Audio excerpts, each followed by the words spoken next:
मंगलवार को विजयदशमी के दिन भारत को फ्रांस से मिला पहला राफेल विमान। रक्षा मंत्री राजनाथ सिंह ने किया ग्रहण। राफेल के साथ रक्षा मंत्री ने किया शस्त्र पूजन।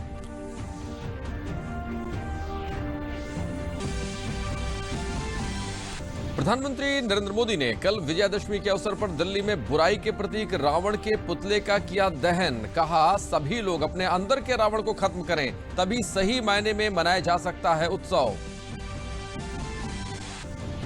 सूचना प्रसारण मंत्री प्रकाश जावड़ेकर ने कहा, बुद्धिजीवियों और कलाकारों के खिलाफ राजद्रोह के मुकदमे के लिए विपक्ष द्वारा सरकार को जिम्मेदार ठहराना पूरी तरीके से है गलत। इस मामले का भाजपा और सरकार से कोई लेना देना नहीं।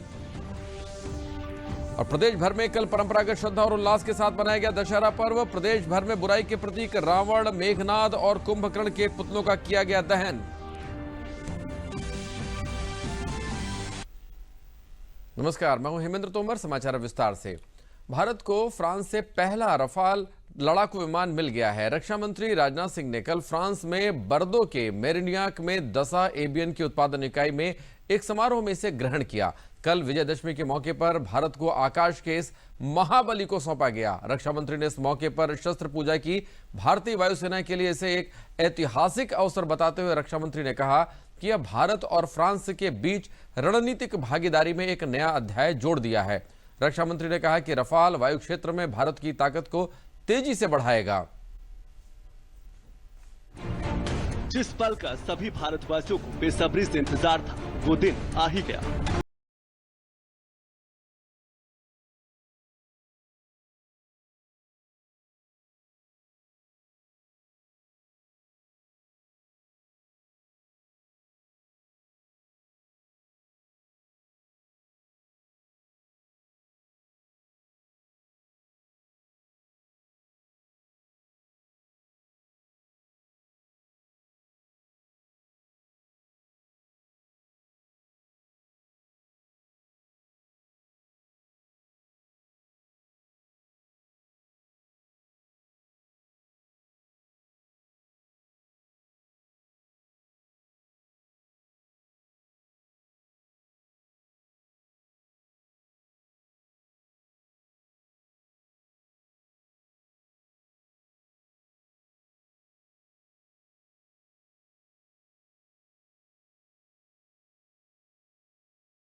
राफेल एक फ्रेंच शब्द है जिसका हिंदी में अर्थ होता है आंधी, यानी गस्ट ऑफ विंड्स। मुझे पूरी उम्मीद है कि यह अपने नाम को सार्थक करेगा। हमारी वायुसेना विश्व की चौथी सबसे बड़ी वायुसेना है। मैं आश्वस्त हूं कि Rafale medium multi role combat aircraft हमको और मजबूती प्रदान करेगा तथा हमारी हवाई क्षमता को बढ़ाते हुए क्षेत्र में शांति और सुरक्षा सुनिश्चित करेगा। इससे पहले रक्षा मंत्री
राफेल के साथ पहली उड़ान भरने के बाद रक्षा मंत्री राजनाथ सिंह ने डीडी न्यूज के साथ अपने अनुभव को साझा किया।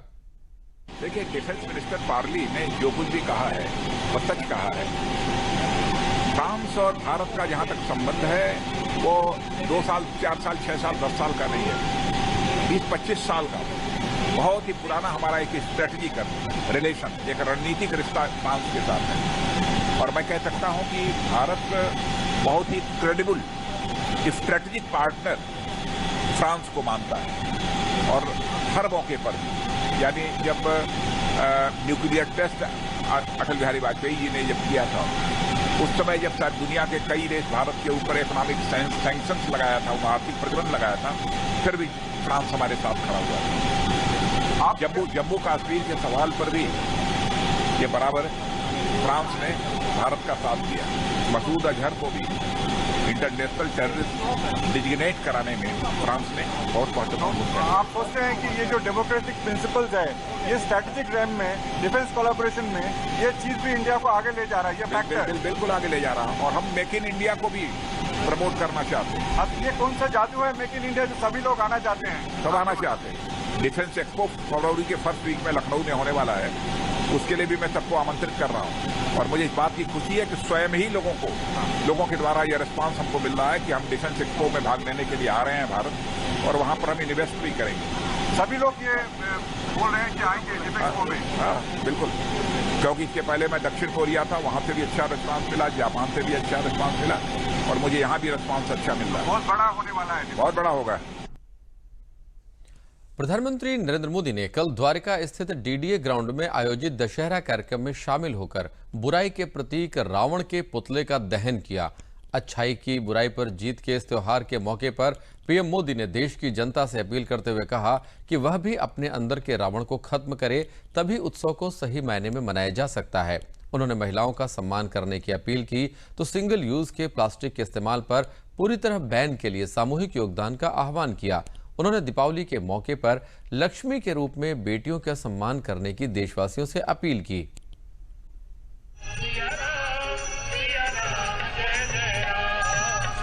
मर्यादा पुरुषोत्तम राम हम सभी के आदर्श हैं। आज ही के दिन उन्होंने बुराई के प्रतीक रावण का वध कर सभी को शुचिता से रहने का संदेश दिया। यही शुचिता प्रधानमंत्री नरेंद्र मोदी की शासन व्यवस्थाओं में भी देखने को मिलती है, जो आज दशहरा के मौके पर दिल्ली के एक रामलीला मैदान में मौजूद रहे। पीएम मोदी को मंच पर गदा भेंट करने के साथ ही पगड़ी पहनाई गई। उन्हें भगवान राम से जुड़े प्रतीक चिन्ह भी भेंट किए गए। पीएम मोदी ने सामूहिक तरीके से चुनौतियों से निपटने का आह्वान किया। जो गर्व के साथ बदलाव को स्वीकार करते हैं, हम चुनौतियों के साथ चुनौती देने वाले भी हैं और आवश्यकता के अनुसार अपने आप को बदलने वाले भी लोग हैं। समय रहते परिवर्तन लाना, और इसी का कारण है जब कोई कहता है कि हस्ती मिटती नहीं हमारी, क्यों नहीं मिटती, उसका कारण यही है। प्रधानमंत्री नरेंद्र मोदी ने भगवान राम, लक्ष्मण और माता सीता का विधिवत पूजन किया। उन्होंने दीपावली के मौके पर लक्ष्मी के रूप में बेटियों का सम्मान करने की भी देशवासियों से अपील की। हमारे गांव में, हमारे मोहल्ले में, हमारे वार्ड में, हमारे शहर में इस दिवाली पर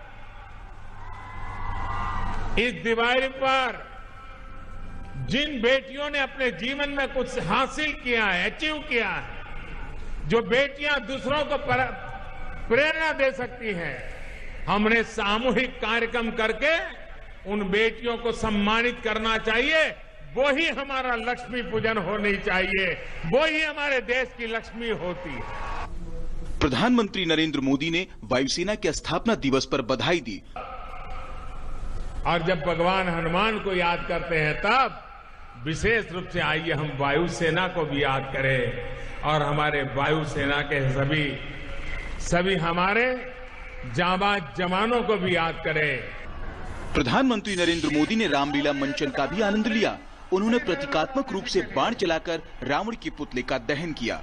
पीएम मोदी ने यह भी सीख दी कि भीतर की आसुरी शक्ति को परास्त करना जरूरी है। राष्ट्रीय स्वयंसेवक संघ के प्रमुख यानी सरसंघचालक मोहन भागवत ने नागपुर में कल विजयदशमी के मौके पर शस्त्र पूजा की। इस मौके पर स्वयंसेवकों के पथ संचलन के बाद संघ के घोष यानी बैंड ने प्रस्तुति दी।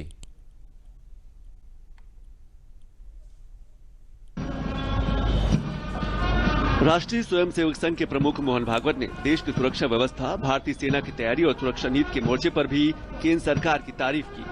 उन्होंने कहा कि अनुच्छेद 370 को समाप्त करके वर्तमान सरकार ने एक बार फिर साबित किया है कि उसमें राष्ट्र हित में जनता की इच्छाओं और आकांक्षाओं की पूर्ति करने का साहस है। जनभावना को ध्यान में लेकर और देश को हित को ध्यान में लेकर साहसी और कठोर निर्णय लेने की ताकत इस सरकार की है, ये भी सिद्ध हुआ जब 370 को अप्रभावी बनाया गया। प्रजातांत्रिक प्रक्रिया के द्वारा जैसा होना था वैसा हुआ।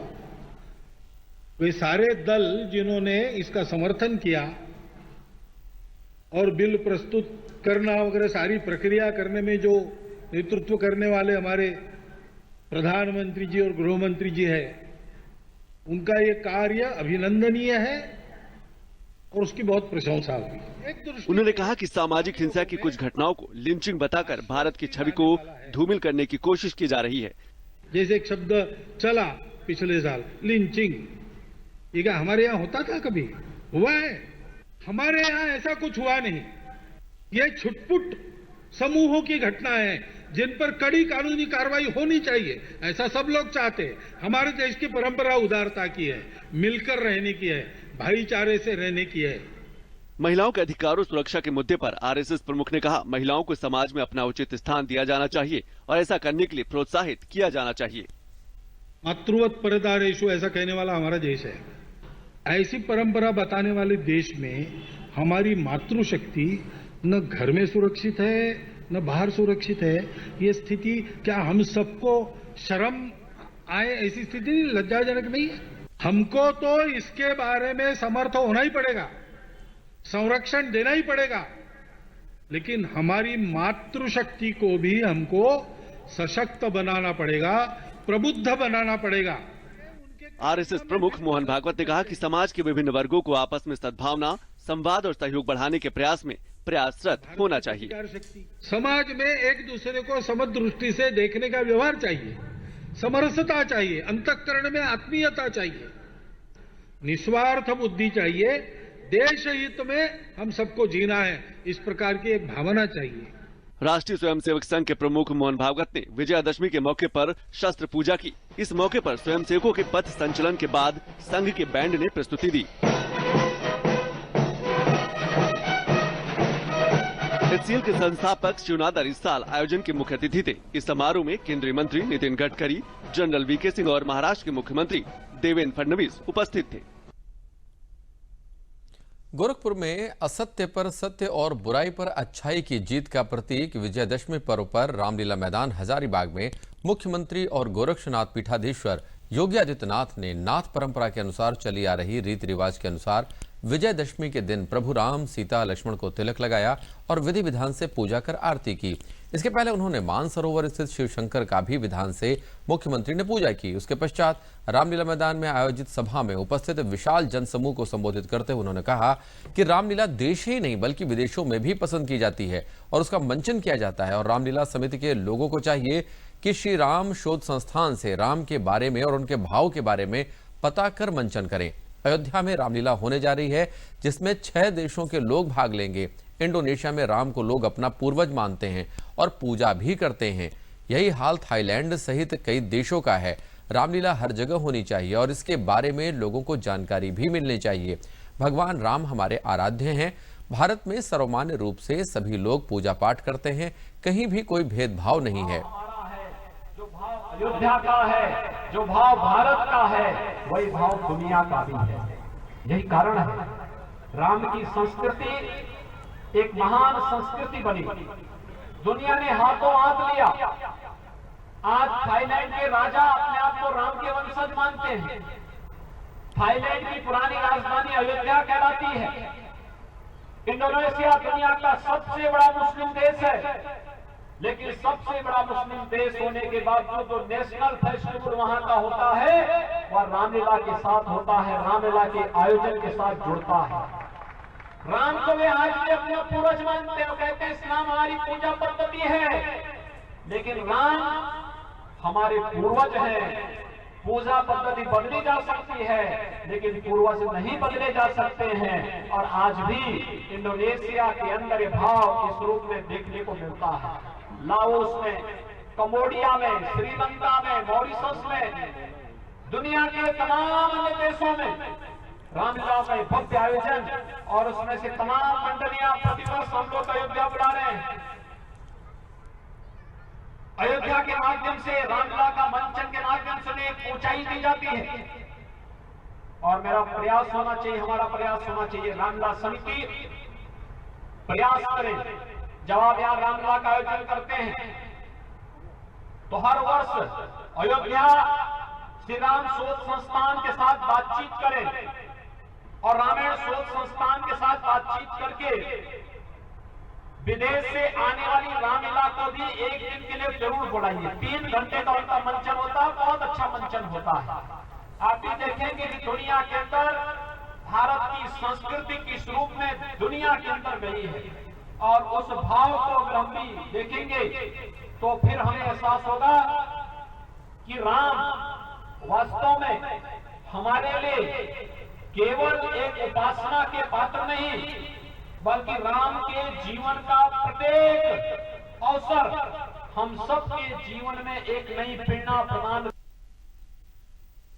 केंद्रीय मंत्री प्रकाश जावड़ेकर ने कहा है कि बुद्धिजीवियों और कलाकारों के खिलाफ राजद्रोह के मुकदमे के लिए विपक्ष द्वारा मोदी सरकार को जिम्मेदार ठहराना पूरी तरह से गलत है और यह निहित स्वार्थों द्वारा फैलाई गई झूठी बात है। उन्होंने कहा कि इस मामले का भाजपा या केंद्र सरकार से कोई भी लेना देना नहीं है। केंद्रीय मंत्री ने कहा कि एक याचिका के बाद बिहार की अदालत ने प्राथमिकी दर्ज करने का आदेश दिया था। मामले में सरकार ने कोई भी प्राथमिकी दर्ज नहीं कराई है। उन्होंने कहा कि इसका भाजपा और सरकार से कोई लेना देना नहीं है। यह झूठी अफवाह है जिसका इस्तेमाल हमेशा मोदी सरकार को बदनाम करने के लिए किया जाता है और ऐसी तस्वीर बनाई जाती है कि अभिव्यक्ति की स्वतंत्रता के अधिकार का गला घोंटा जा रहा है। बिहार के मुजफ्फरपुर में मुख्य न्यायिक मजिस्ट्रेट सूर्यकांत तिवारी के आदेश के बाद इन हस्तियों पर प्राथमिकी दर्ज हुई है। याचिका एक स्थानीय वकील सुधीर कुमार ओझा ने दर्ज कराई थी। केंद्रीय मंत्री जावड़ेकर ने बिना किसी का नाम लिए हुए कहा कि मोदी सरकार को बदनाम करने के लिए यह आलोचकों का पुराना तरीका है और इस मामले में भी यही हो रहा है। इस पूरे गिरोह का नेटवर्क पूरी दुनिया में है, लेकिन जनता को पता है कि कौन किस चीज के लिए खड़ा होता है। दीपावली से पहले बैंक ऑफ बड़ौदा ने ग्राहकों को बड़ा तोहफा देते हुए रेपो रेट से लिंक रिटेल लोन की ब्याज दर 0.25% कम कर दी है। ब्याज दर में कटौती से होम लोन, ऑटो लोन समेत सभी रिटेल लोन सस्ते हो जाएंगे। गौरतलब है कि 4 अक्टूबर को आरबीआई ने रेपो रेट में 0.25% की कटौती की थी। आरबीआई ने इस साल लगातार 5वीं बार रेपो रेट घटाई है। इसके बाद अब रेपो रेट 5.15% पर आ गई है और अब बैंक भी इसका फायदा ग्राहकों को देते हुए दिखाई दे रहे हैं। सहारनपुर थाना देवबंद क्षेत्र में भाजपा किसान मोर्चा के पूर्व जिला उपाध्यक्ष एवं मिर्गपुर के प्रधान के बड़े भाई चौधरी यशपाल की कल बदमाशों ने गोली मारकर हत्या कर दी। दिन दहाड़े हुई इस हत्या की घटना से क्षेत्र में हड़कंप मच गया। हमलावर बदमाश घटना को अंजाम देकर फरार हो गए। घटनास्थल का जायजा लेने के बाद सहारनपुर के एसएसपी दिनेश कुमार पी ने बताया कि मिर्गपुर गांव के प्रधान शिव कुमार के बड़े भाई चौधरी यशपाल की हत्या के आरोपियों की गिरफ्तारी के लिए उन्होंने 3 टीमें गठित की हैं तथा गांव में स्थिति शांत है, फिर भी एहतियातन गांव में पीएससी व फोर्स को भी तैनात किया गया है। एसएसपी दिनेश कुमार ने बताया कि उनकी किसी से 2007 से रंजिश चली आ रही है और प्रधानी के चुनाव को लेकर रंजिश में कई बार मुकदमे भी दर्ज हो चुके हैं।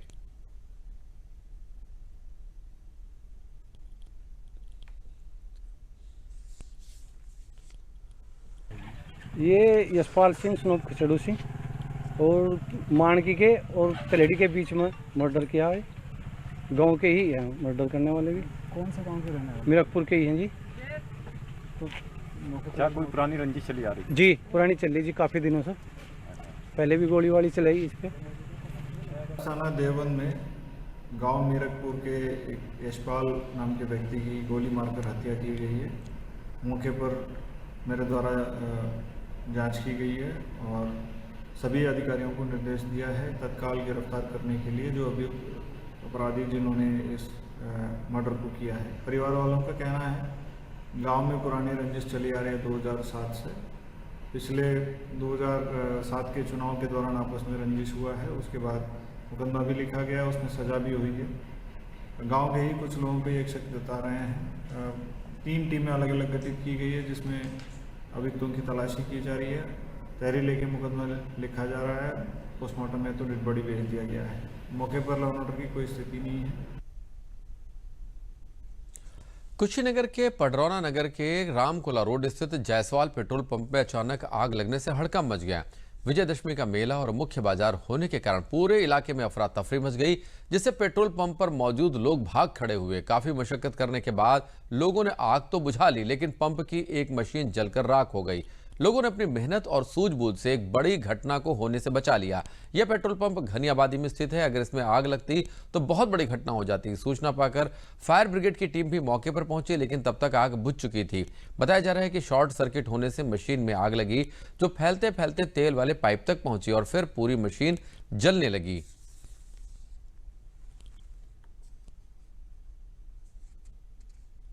बुराई पर अच्छाई का प्रतीक दशहरा पर्व पूरे देश भर में बड़े हर्षोल्लास के साथ मनाया जाता है। वहीं फतेहपुर जिले में भी काफी धूमधाम से मनाया गया। जिले के बिंदकी कस्बे में ऐतिहासिक 5 दिवसीय दशहरा महोत्सव कार्यक्रम में केंद्रीय राज्य मंत्री साध्वी निरंजन ज्योति सम्मिलित हुई, जहां उनके साथ बिंदकी विधानसभा विधायक, जिलाधिकारी, पुलिस अधीक्षक समेत आलाधिकारी मौजूद रहे।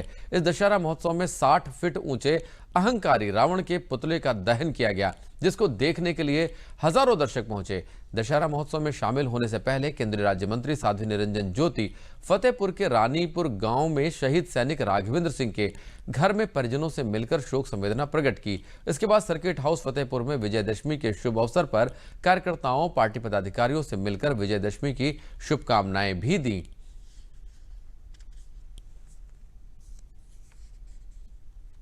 बुराई की अच्छाई पर विजय और असत्य पर सत्य की विजय का प्रतीक मर्यादा पुरुषोत्तम भगवान राम ने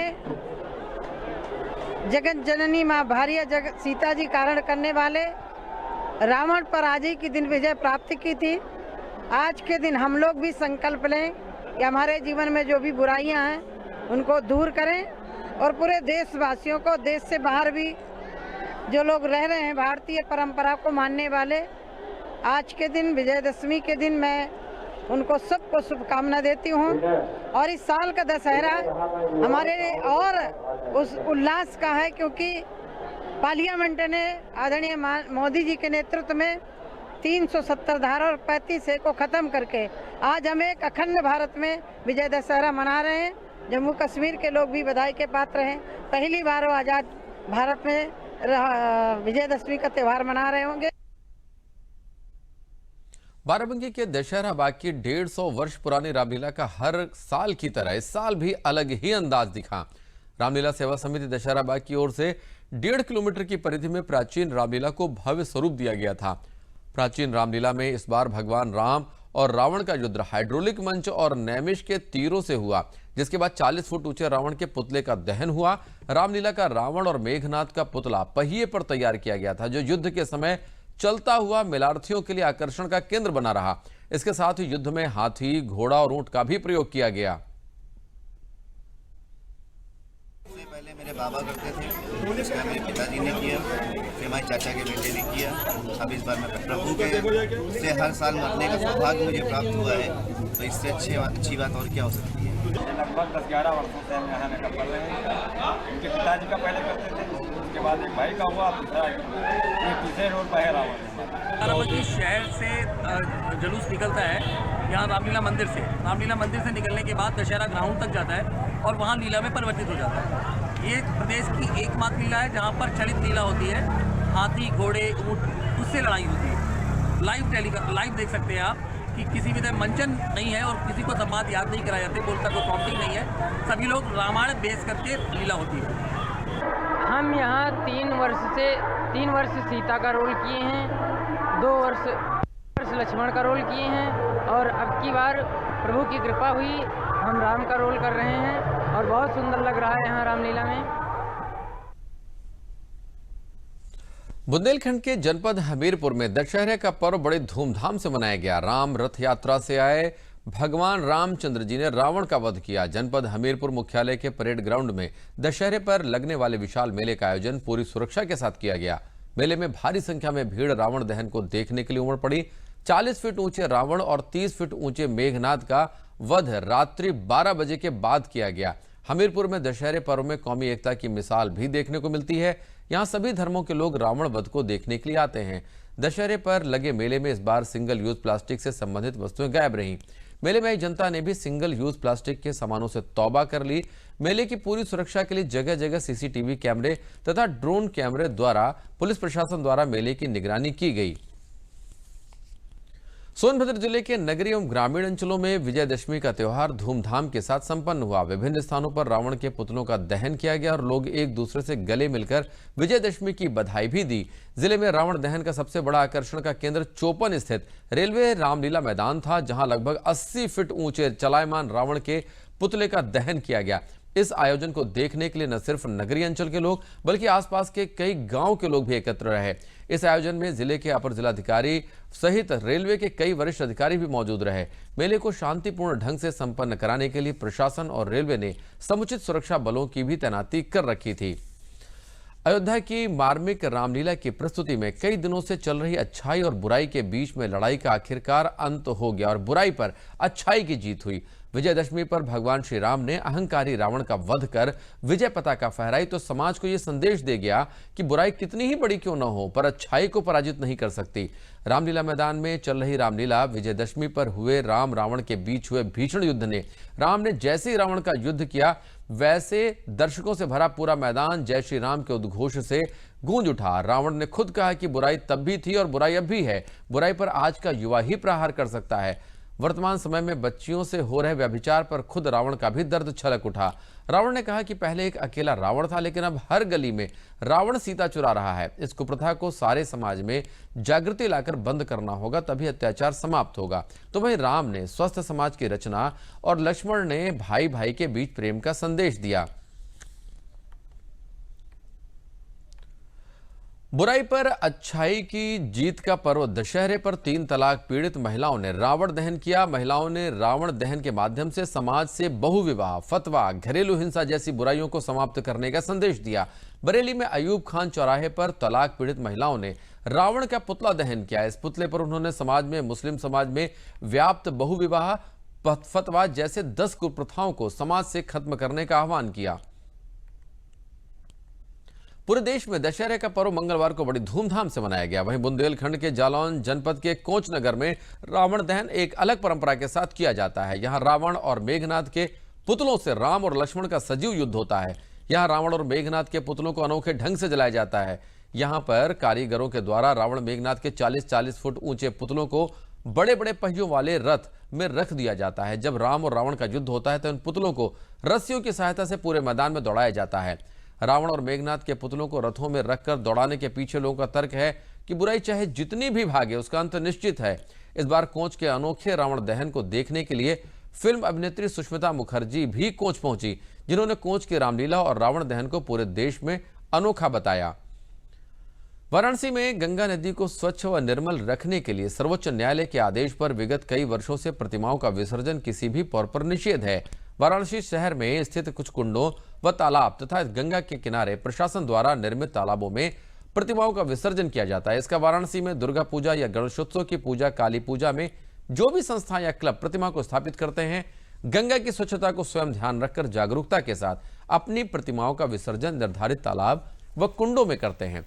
इस कड़ी में रावण दहन के बाद विभिन्न संस्थाओं व क्लबों के लोगों ने अपनी प्रतिमाओं को वाराणसी शहर के विभिन्न कुंडों व तालाबों में विसर्जित किया तथा गंगा की स्वच्छता व निर्मलता का तथा कानून दोनों का पालन किया। थाईलैंड में आयोजित पेंचक सिलाट ओपन अंतर्राष्ट्रीय चैंपियनशिप में भारत देश का प्रतिनिधित्व करते हुए आजमगढ़ के खिलाड़ी सूरज प्रकाश श्रीवास्तव ने जबरदस्त प्रदर्शन करते हुए कांस्य पदक जीतकर भारत का परचम लहराया। कांस्य पदक खिताब से नवाजे गए सूरज प्रकाश श्रीवास्तव का आजमगढ़ जनपद में पहुंचते ही विभिन्न अलग अलग स्थानों पर जनपद के संभ्रांत और प्रबुद्ध नागरिकों द्वारा ढोल नगाड़ों के साथ फूलमाला पहनाकर स्वागत किया गया। सूरज प्रकाश श्रीवास्तव ने चर्च स्थित चौराहे पर विवेकानंद की प्रतिमा पर माल्यार्पण किया। मीडिया प्रतिनिधियों से बात करते हुए सूरज श्रीवास्तव ने कहा कि थाईलैंड में आयोजित प्रतियोगिता में विभिन्न 20 देशों के खिलाड़ी सम्मिलित हुए थे। हमारा मुकाबला पहले लाओस टीम, फिर किर्गिस्तान और अंत में सेमीफाइनल सिंगापुर के साथ हुआ। 80 में 85 से 85 किलो के वजन से मैंने कांस्य पदक जीता, जिसके लिए मैं आजमगढ़ के अपने शुभचिंतकों को धन्यवाद देता हूं। इसी के साथ समाचार समाप्त हुए। नमस्कार।